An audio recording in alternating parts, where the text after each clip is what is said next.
Hi hello friends, welcome back to media talks. நான் உங்கள் மௌனிகா. என்ன சொல்கிறதுனே தெரியலங்க, அவ்வளோ கஷ்டமாக இருந்துச்சு இன்றைக்கி எபிசோட் பார்க்கும்போது. தாத்தாவும் பாட்டியும் அலையா விருந்தாளி தான் வந்திருந்தாங்க. ஸோ நான் கூட எப்படி வந்து அவ்வளோ நாள் அங்கே இருந்தாங்க, இன்ஃபார்ம் பண்ணியிருப்பாங்க அப்படின்னு நினச்சி நானுமே நிறைய ரொம்ப ஹோப்லாம் வச்சுருந்தேன்.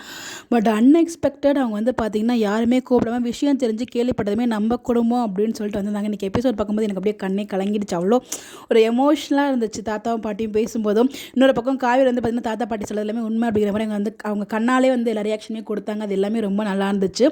பட் எனிவேஸ் இங்கே இருக்க எல்லாருமே கூப்பிட்ருக்காங்க. பக்கத்தில் விஜய் இருக்காங்க. விஜய்க்கு சொல்லலை, தாத்தா பாட்டிக்கும் சொல்லலை. என்னம்மா நீங்கள் இப்படி பண்ணுறீங்களே அப்படிங்கிற மாதிரி தான் இருந்துச்சு. ஸோ ஏன் இப்படி பண்ணணும், சொல்லியிருந்துருக்கலாமே. மேபி சொல்லாமல் இருந்ததுக்கு எதுவும் காரணம் வச்சு பண்ணிட்டு இதை சொல்கிறாங்களே. ஏன்னா தாத்தா பாட்டி ரொம்ப ஸ்ட்ராங்கான பர்சன்ஸு. ஸோ அவங்களுக்கு சொல்லாமல் ஏன் வச்சாங்க, ஏன் சொல்லாமலே உங்களை வர வச்சாங்க, இது எல்லாத்துக்குமே பின்னாடி ஏதாவது ஒரு காரணம் இருக்குமா அப்படிங்கிற மாதிரி எனக்குள்ளேயே ஒரு தோற்றம் எனக்குள்ளேயே தோணிகிட்டே இருக்குது.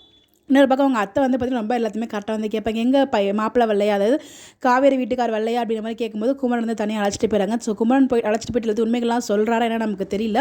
அழைச்சிட்டு போகிற மட்டும் தான் காமிக்கிறாங்க. இன்னொரு பக்கம் நம்ம விஜய் வந்து பார்த்திங்கன்னா ரொம்ப மீசையெல்லாம் அது கூட நல்லா இருந்துச்சு, லைட்டாக முறுக்கி இருந்துச்சு. ரெண்டு மீசையுமே நல்லா இருந்துச்சு. நம்ம விஜய்க்கு இந்த கெட்டப் மாமா சொல்கிற மாதிரி. ஸோ வந்து பார்த்திங்கன்னா மாமியும் மாமா யாரோ சொல்லுவாங்க, நல்லா இருந்துச்சு உண்மையிலே. வந்து கெட்டப்லாம் மாற்றிட்டு இந்த மீசையெல்லாம் முறுக்கிட்டு வந்து நிற்கும்போது என்னடா மாப்பிள்ளை மாதிரி ரெடியாக இருக்கிறது, மாப்பிள்ளையா மாமன் அப்படிங்கிற மாதிரிலாம் சொல்லுவாங்க. அது எல்லாமே ரொம்ப நல்லா இருந்துச்சு. இவ்வளோ ஹாப்பியாக இருக்காரு. அது வந்து அவங்க வரும்போது எப்படி ரியாக்ட் பண்ண போகிறாங்கன்னு தெரியலையே. காவேரி ஃபேமிலி அப்படின்னு நினைக்கும்போது ரொம்ப வருத்தமாக இருக்குது. எப்படி வந்து பெரிய லெவல் ரியாக்ஷனாக இருக்காது, ஹாப்பியாக தான் இருக்கும்னு நினைக்கிறேன். பெருசாக காமிச்சிக்க மாட்டாங்க அப்படிங்கிறது எனக்கு தோணுது. எதையும் நம்ம நினைக்க வேண்டாங்க, நம்ம நினைக்கிறது ஒன்று நடக்குது ஒன்றா இருக்குது. நினைக்கிற மாதிரி ட்ராக் வந்து 0.5 தான் கொண்டு போகிறாங்க. ரிமைனிங் எல்லாமே வந்து பார்த்திங்கன்னா நம்ம நினைக்காத மாதிரி தான் கொண்டு போயிட்டுருக்காங்க. ஏன் தாத்தா பாட்டிக்கு இன்ஃபார்ம் பண்ணுவாங்கன்னு நினச்சோம், இன்ஃபார்ம் பண்ணல. இப்போ நம்ம விஜயுமே வந்து எந்த பிரச்சனையும் இருக்காது, அத்தை இருக்காங்க, அத்தை எப்படியும் பார்த்துப்பாங்க அப்படிங்கிற மாதிரி நம்பிக்கையில் இருந்துகிட்ருக்கோம். பாப்போம் என்ன பண்ணுறாங்க அப்படின்னு சொல்லிட்டு.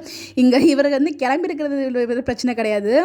அங்கே மாமாவும் குழம்பிட்டாங்க. மாமிக்கே டவுட் வந்துருச்சு, என்னடா அது ஒரு மாதிரி பிஹேவ் பண்ணுறானே அப்படின்னு சொல்லி. அதில் வந்து பார்த்திங்கன்னா பூமரு 90 இப்போ இருக்க கிட்ஸ் அப்படிங்கிற மாதிரி சொல்லி பேசி சமாளிச்சுட்டு போயிட்டாங்க. கண்டிப்பாக விஜயோட என்ட்ரி இருந்ததுக்கப்புறம் உங்களுக்குள்ள ஒரு ஸ்ட்ராங்காக குழப்பம் வரும். அதுக்கான விடையுமே கிடைக்கும்னு நினைக்கிறேன். தெரிஞ்சு ட்ரூத் ரிவீல் ஆயிடும் மாமாக்கும் நினைக்கிறேன். தெரியல, பார்ப்போம். எதுவுமே நம்ம நினைக்க மட்டும் தான் முடியும். அங்கே நடக்குதா நடக்கலைங்கிறது எபிசோட் பார்க்கும்போது தான் தெரியும். பட் எனிவேஸ் நான் எதிர்பார்த்ததான். இந்த வாரம் ஃபுல்லாக இப்படியே ட்ராக் எடுத்துகிட்டு போயிடுவாங்க. ஸோ சண்டே ப்ரோமோ நம்ம விஜயோட அந்த டான்ஸ் என்ட்ரியோட ஒரு ப்ரோமோ கொடுப்பாங்கன்னு நினைக்கிறேன்.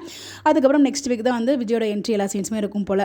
பாப்போம் என்ன மாதிரி கொண்டு போகிறாங்க அப்படின்னு சொல்லிட்டு. ஸோ உங்களுக்கு என்ன தோணுது, இன்றைக்கி எபிசோட் பார்க்கும்போது நீங்கள் எப்படி ஃபீல் பண்ணீங்க? தாத்தாவும் பாட்டியும் அந்த கூப்பிடாமல் வரும்போது கஷ்டமாக இருக்கும், அவங்க பேசும்போது எனக்கு ரொம்ப கஷ்டமாக இருந்துச்சு. ஸோ எல்லாம் ஃபீல் பண்ணீங்கன்னு சொல்லி மறக்காமல் கமெண்ட்டில் ஷேர் பண்ணுங்கள். இந்த மாதிரி எப்படி தெரிஞ்சுக்க நம்மளோட சேனலை ஃபாலோ பண்ணிக்கோங்க. Bye by.